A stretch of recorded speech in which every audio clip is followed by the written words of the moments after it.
Hey, Joe. So we have a question from Mark. He says, Hi, Joe. I'm an engineer and I'm a director. So I lead a team, but I'm also hands-on. I like my job and I love that I'm being called now by leadership more to make executive decisions. But I feel like I'm pulled in many different directions from both above and below because I also have to mentor my team.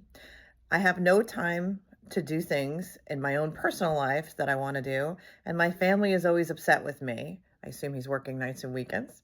Um, how do I don't want to fall behind, but how do I have a life and still succeed in my career? Do you have any advice? Good morning, afternoon, or evening, and welcome to Runtime Regret. Fortunate today, massive snow day. Can barely get out of my driveway. So, but we are on the way to the mountain. Wanted to, first of all, thanks Christine for getting and collating all of these emails coming in. Not like there's a lot of them, but we'll take what we can get.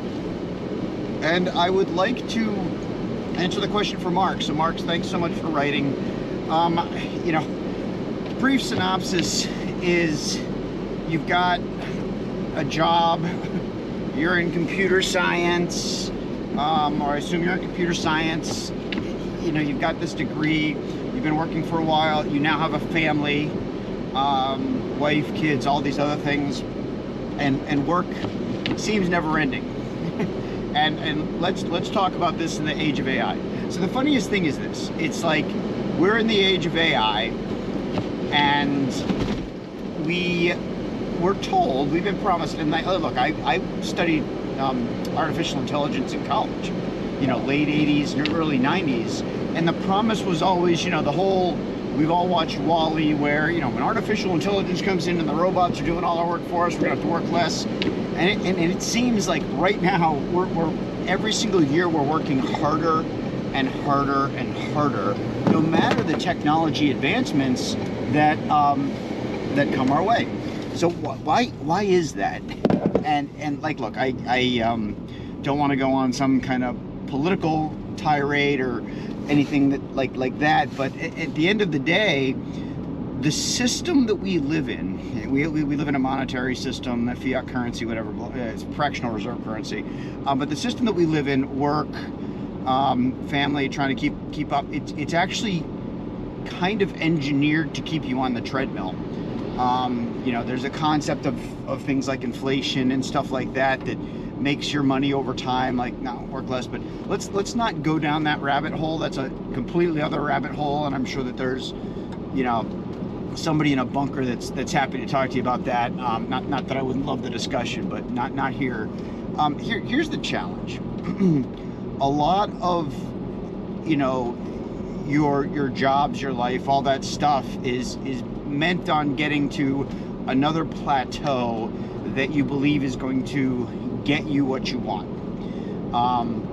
and it's going to solve your problems and this, that, and the other thing. And you have all of these different stresses in life that all essentially cost money, and you're never able to catch up with all of those stresses. The stresses are really you and a falsified belief that your work is going to get you to this panacea or wherever it is, and things are going to be fine, and you're going to actually be able to stop working. Your employer, and this is every employer in the world, they're not your friend. I don't want to make them your enemy either. They're really not that either. But they're not your friend, and their job, and you have to understand this. Every corporation, its job, it is legally bound to service who? It's there to service the stockholder. So think about that for a second. The company is not in business. It's not in business for you. It's not in business to give you a job. It's not in business to do whatever it's supposed to do. It's their primary goal is to make sure that the stockholder gets profit. So first of all, understand that's the premise of every publicly traded company in the world.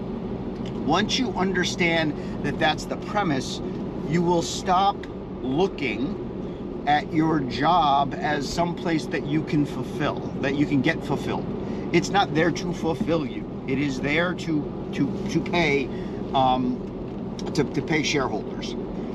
Step one: once you make that realization, that then you realize that the job will never, ever fulfill you. What it will do is it will make sure, to the best of its ability, that the shareholders of that corporation are taken care of.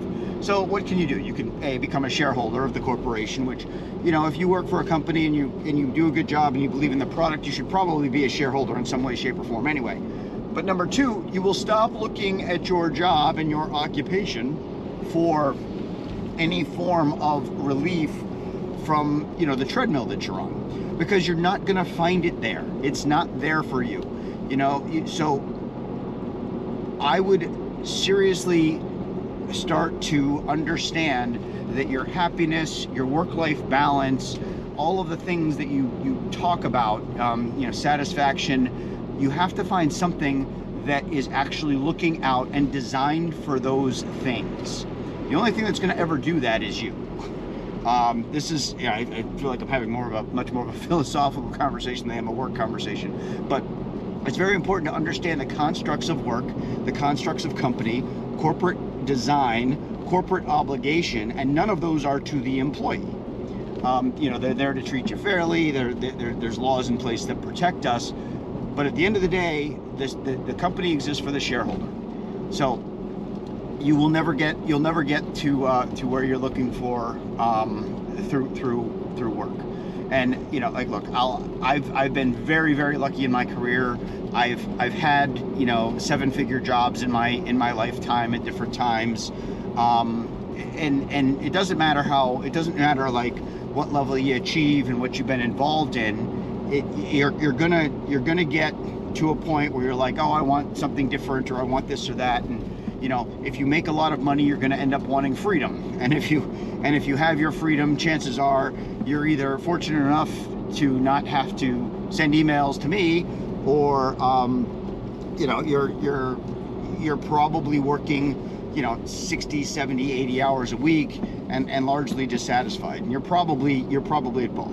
So the only thing that I will tell you is start to take a look and unpack all of the different things around work. Understand what work is really meant for. Understand that its objectives, obligations, corporate structure are not there to do any of the things that you're looking for. And once you make that cognitive switch, maybe you'll be able to realize that you're going to find happiness by figuring out what your family likes, downsizing or downscaling the things that people want, all of those different items, the vacations, the kids, find happiness someplace else, because it's not going to come from occupation. Thanks so much for tuning in, and I will see you next time.